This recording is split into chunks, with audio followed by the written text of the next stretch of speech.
it's Ruth Marie Hamilton, and today I'm going to show you how to make a front-facing bouquet. I have showed you how to make a posy. The technique is very similar, but instead of having a symmetrical arrangement that is very round to look at, we're going to make an arrangement that goes up high in the back and comes down low in the front. Two places this is a really useful design for would be for hospitals, because when people are lying in bed they often can't see the arrangement if you do a regular posy, because the paper goes up like a cone. They just see a wall of paper and a few bits of greenery sticking out the top, so we don't want that. The second place an arrangement like this would be really good would be for the end of a performance. Quite often an arrangement will be trotted out for the conductor or the soloist of an orchestra. And I personally prefer the front-facing bouquets for that, because that's about the presentation, it's about the drama, and again, for the people sitting in the audience, they're liable just to see the cone of paper.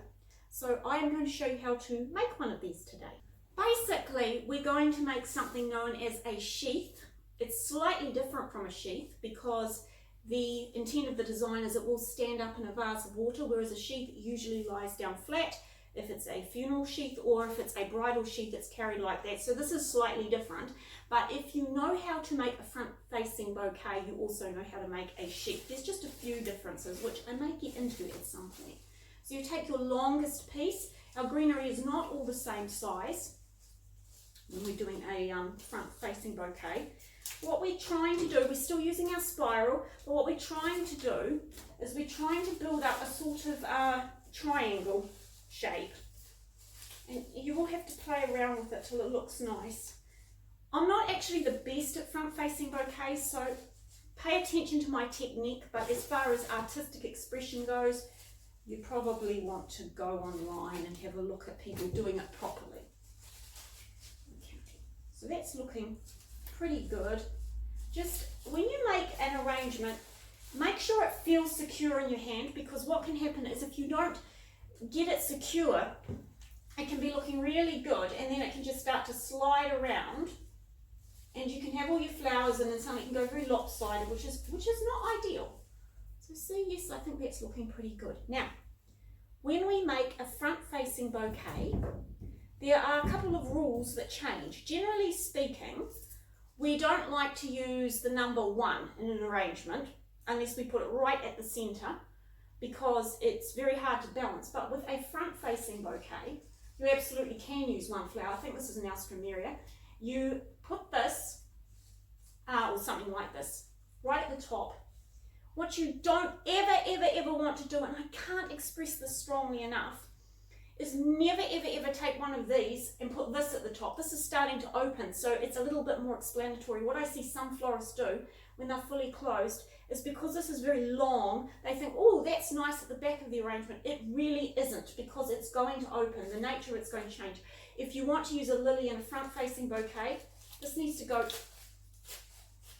pretty much front and center. So this needs to be, placed about 1/3 of the way down, because it gives it room to open. It's a great focal piece. It's very early in the morning. Focal piece. And then you just want to play around. So what we're trying to do is exaggerate that triangle line. Okay, then I would start with a rose or something similar. You see, with these arrangements, these are focal flowers. Excuse me. These are focal flowers because they really grab your eye, as opposed to filler flowers. You want a mixture, ideally, in a bouquet. So I'm going to put that up there. You can put the rose up quite high if you wish, because the nature of the rose will not change greatly. And then you have to look around. Do you want this one? These ones require a bit of balancing. You do need to just sort of look at them carefully. And we're going to come over here. This one's got a bit of a gap.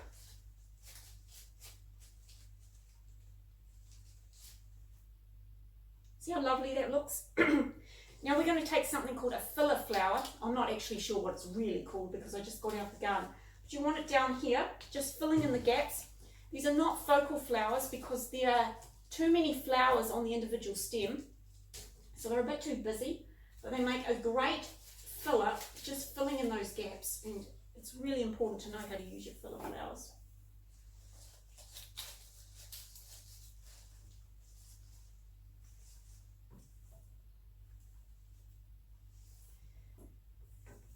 I am not usually keen on using 2 flowers. I think it's very hard number to balance, but again, different rules for front-facing bouquets.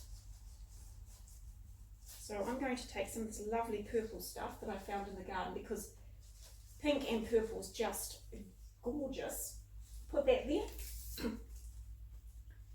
Then I'm going to come over here and I'm going to put that in there. And that is a front-facing bouquet. So if someone came to present that on a stage, the audience would see the flowers, lots of drama, and if you were sitting in a hospital bed, you would be able to see your flowers too.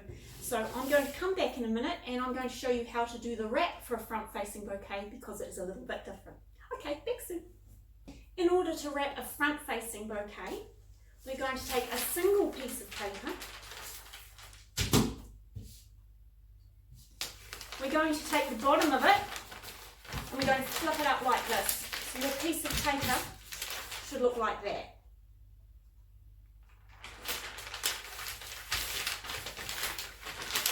Pay attention to the really pointy end.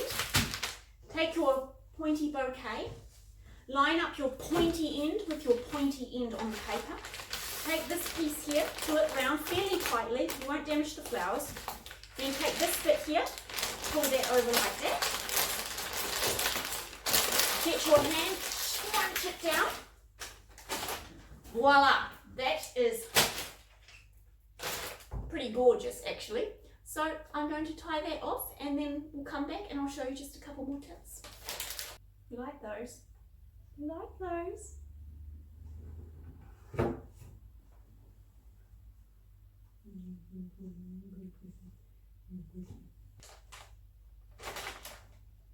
I'm very pleased with that.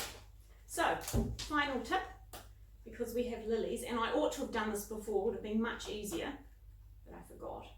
So take a tissue, doesn't really matter this time because they're not fully open. Look at this. Those are lily stamens. When lily stamens go powdery, they stain like anything. So best to get them out as soon as you can when the lily has just opened up, and they will be smooth and plasticky as opposed to velvety and powdery. If you do have the bad luck to get them on your clothes, lily stain and powder on your clothes, never ever ever apply water or you will never get the stain out. What you must do is take a little piece of sticky tape and just pat it off and it will all come off. I promise it will all come off. But if you use water, wow, you're going to be in big trouble.